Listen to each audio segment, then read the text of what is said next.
பசங்களுக்கு குவார்ட்டர்லி முடிஞ்சு 1 week leave விட்டாங்க. சரி எங்கேயாவது கூட்டிகிட்டு போகலாம் அப்படின்னு சொல்லிட்டு பிளான் பண்ணிட்டு இருந்தோம். சரி பெங்களூருக்கு போனால் சுற்றி பார்த்த மாதிரியும் இருக்கும், தீபாவளி பர்ச்சேஸும் முடிச்சுட்டு வந்துடலாம் அப்படின்னு சொல்லிட்டு பெங்களூர் தான் போயிருந்தோம். எங்கள் பசங்களுக்கு இந்த மாதிரி ஹோட்டலுக்கெல்லாம் போனாக்கா கண்டிப்பாக ஸ்விம்மிங் பூலில் என்ஜாய் பண்ணணும்னு நினைப்பாங்க. நாங்கள் தங்கியிருந்த ஹோட்டலில் பார்த்திங்கன்னா 3 பூல் இருந்தது. ஆனால் 3மே அந்தளவுக்கு க்ளீனாக இல்லாத மாதிரி இருந்தது. ஒன்றெல்லாம் பார்த்திங்கன்னா அப்படியே பச்சையாக பாசனமே பிடிச்சிருச்சு, அந்தளவுக்கு க்ளீன் இல்லாத மாதிரி இருந்தது. அது ஏன்னு தெரியல, அவங்க அந்தளவுக்கு மெயின்டைன் பண்ணலையா என்னென்னு. ஒரு ஆள் கூட விளையாட இல்லை, அதனால் வேணான்னு சொல்லிட்டேன். சரின்னு வெளியே கிளம்பலான்னு வெளியே போனாக்கா டிராஃபிக், அப்படி ஒரு டிராஃபிக் இருக்குங்க. எல்லா இடத்துலையுமே டிராஃபிக். 5 நிமிஷம் போக வேண்டிய இடத்துக்கு 1/2 hour ட்ராவல் பண்ண வேண்டியிருக்கு. கிட்டத்தட்ட பார்த்திங்கன்னா 3 நாள் நாங்கள் பெங்களூரில் இருந்தோம்.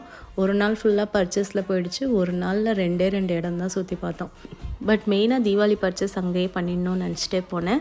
பட் அது நடந்துருச்சு. ஃபஸ்ட்டு நாளே பர்ச்சேஸ் எல்லாத்தையும் முடிச்சாச்சு.